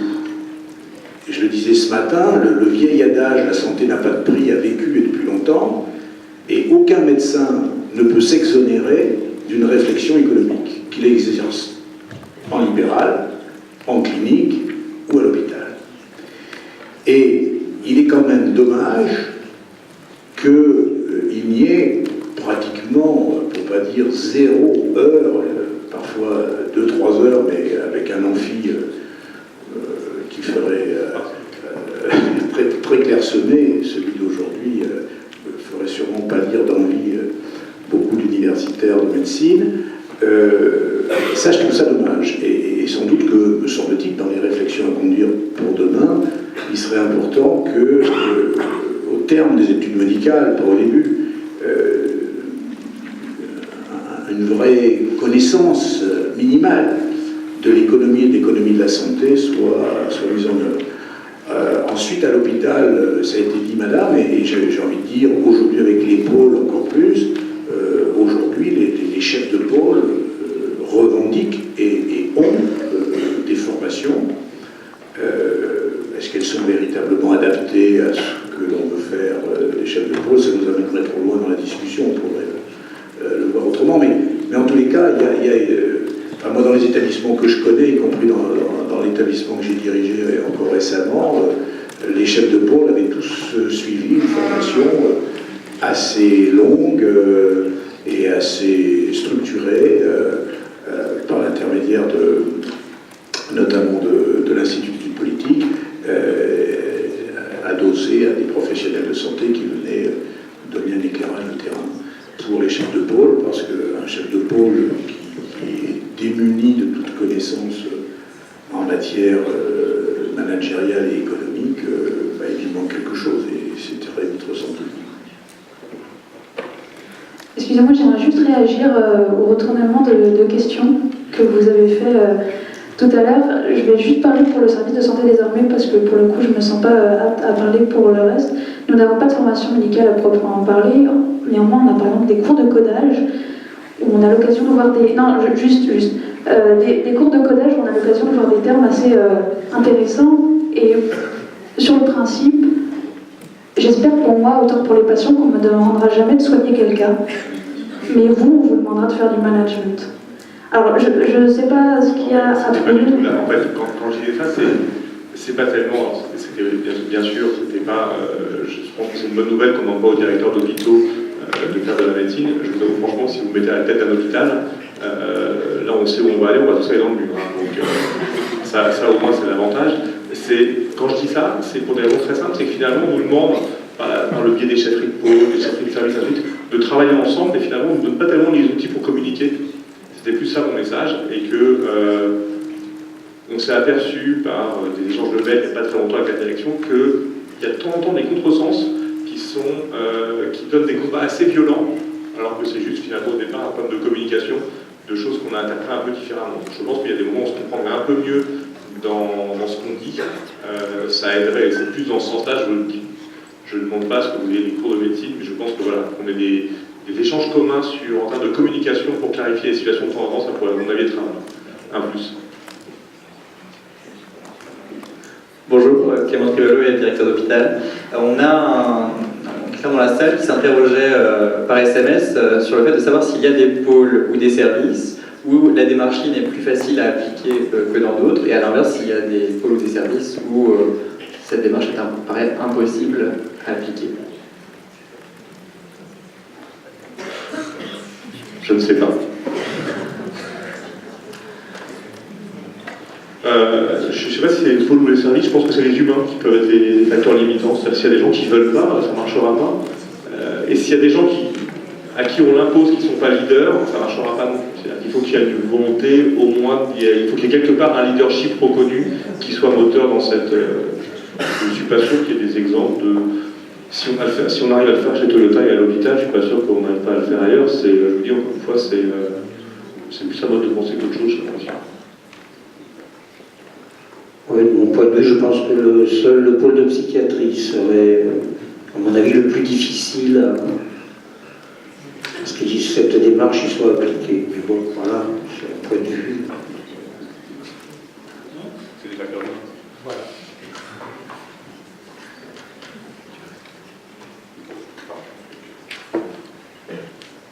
Sur l'application, quand je fais une démarche à l'hôpital, on me dit très souvent qu'au niveau du personnel soignant, pas de problème, mais attention aux médecins.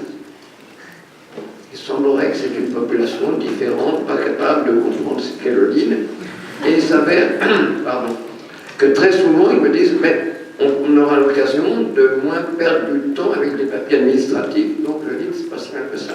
Mais on donne toujours une précaution, à croire que les médecins, c'est une race particulière, peut-être encore pire les psychiatres. Je vous confirme pour les deux, ma famille est psychiatre. Oui, c'est une race à part, hein, mais alors ça, je vous confirme, quand on nous avait pas encore dit que c'était du LIN et qu'on a commencé à parler de changement dans le service, les opposants durs étaient plutôt les médecins qui disaient mais il y a des gens qui vont venir m'apprendre à moi à faire de la médecine. Je les attends. Peut-être, je pense que si on était parti purement sur un niveau de connaissance médicale, oui, effectivement, le débat aurait été clos assez rapidement. Oui, les médecins sont assez hostiles au changement. Parce que c'est notre, c'est quelque chose c'est pas dans la culture. On n'est pas formaté pour ça. On fait 10 ans d'études, on n'est pas formaté pour se dire que peut-être que les choses peuvent évoluer. On accepte que la médecine évolue, on a plus de mal à accepter que le cadre autour évolue. Ça vient.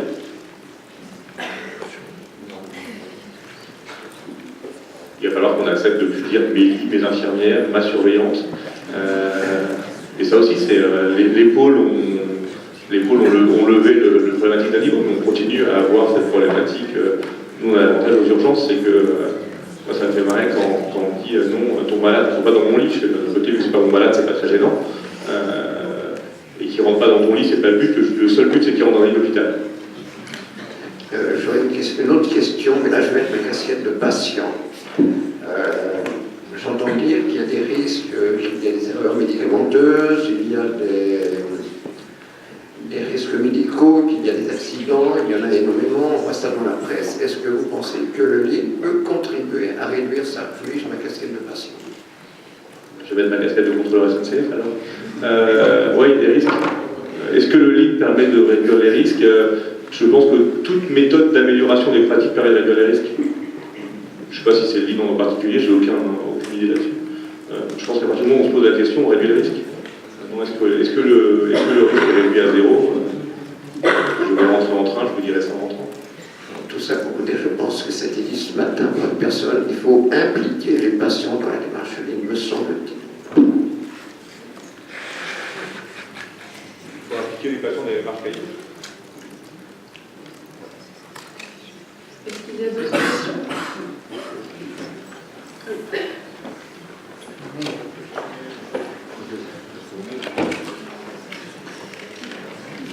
Oui, bonjour, commissaire Pascal Mitra, adjoint directeur des études de l'école du Val-de-Grâce à Paris.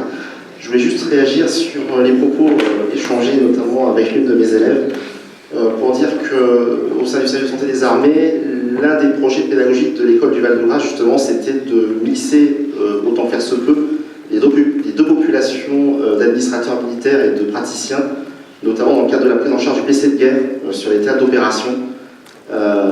Et alors ça c'est aujourd'hui et demain de commencer à initier les internes des hôpitaux des armées lors de leur semestre d'initiation aux problématiques liées à leur intégration dans le périmètre hospitalier à la médico-économie.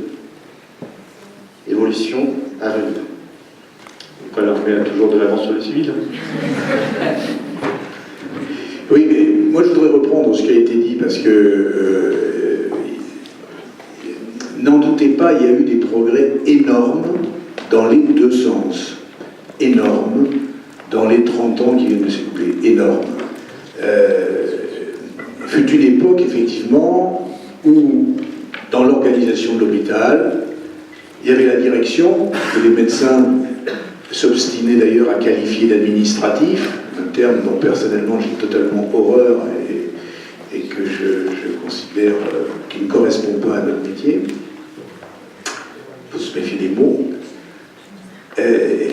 Et les médecins étaient considérés comme des enfants gâtés qui attendaient tous les matins que la hotte du Père Noël ne passe pas simplement le 25 décembre. Et donc, finalement, comme on était dans une époque un peu bénie des dieux, quoi, où il y avait des moyens à l'hôpital, chacun vivait sa vie de façon, j'ai envie de dire, parallèle, sans forcément se rejoindre. Même si c'est un peu caricatural ce que je dis là. Aujourd'hui, quand on regarde le chemin parcouru, c'est énorme. Dans l'organisation de l'hôpital aujourd'hui, entre la direction qui, et je trouve que l'école l'a commencé, mais à mon avis pas suffisamment, de faire en sorte que, à l'occasion de vos stages, vous pénétriez davantage ce qui fait le cœur même de l'hôpital, c'est-à-dire non pas les bureaux, mais les blocs opératoires, les salles de radiologie, que sais-je. C'est-à-dire, non pas pour devenir médecin à la place d'eux, mais pour comprendre, pour avoir un langage commun. Et je crois qu'on a beaucoup progressé sur ce sujet. Moi, il m'est arrivé de dire à un chef de service qui venait me voir dans mon bureau pour acheter tel ou tel équipement, et qui commençait à me dire, mais vous inquiétez pas, je vais vous le rentabiliser en X mois. J'ai dit, attendez, c'est pas ça que je vous demande. La rentabilisation, si vous le permettez, c'est moi qui en jugerai ensuite. Expliquez-moi plutôt à quoi ça va servir. Expliquez-moi en quoi ça va améliorer le sort du patient. Expliquez-moi si ça va se substituer ou se surajouter à ce qui existe déjà. Parlez-moi de vous et de votre métier. Et je crois que ces échanges aujourd'hui, cette espèce d'osmose est beaucoup plus forte qu'elle n'était il y a 20 ou 30 ans, et qu'on n'a jamais autant parlé de management dans les CME qu'on en parle aujourd'hui. On n'a jamais autant évoqué le médico-économique qu'on le fait dans les pôles aujourd'hui, et que cette acculturation mutuelle dans une approche commune entre le corps médical et la direction, c'est quelque chose que, aujourd'hui, même s'il y a encore des marges de progression, la plupart d'entre nous, c'est-à-dire qu'on soit directeur ou médecin, on l'a parfaitement intégré. Alors, je ne parle pas des autres professions, hein, qui aussi, bien sûr, ont beaucoup intégré cette dimension-là, mais comme on oppose souvent les médecins au reste du monde, et même si c'est vrai que parfois, vous savez, la boutade qu'on utilise, juste avant la pause, j'ai envie de la sortir, c'est, vous savez, la différence qu'il y a entre Dieu et un chirurgien cardiaque, c'est que finalement Dieu ne s'est jamais pris pour un chirurgien cardiaque. On a dépassé un peu ce stade-là aujourd'hui, et les potentats médicaux d'il y a quelques années ont disparu, et je crois que le dialogue est plus fort, et c'est comme ça qu'on progresse. À l'évidence, c'est comme ça qu'on progresse. nous, directeurs, en comprenant mieux ce que les attentes des professionnels et donc des médecins, puisqu'on parle des médecins, et les médecins comprenant aussi qu'il ne suffit pas de demander pour obtenir et qu'il y a toute une approche médico-économique qui aujourd'hui est indispensable. Merci beaucoup pour cette passionnante table ronde et je pense qu'on se retrouve dans 20 minutes. Je voudrais remercier la promotion d'avoir choisi comme nom Simone If, qui était une grande militante pour les droits des femmes.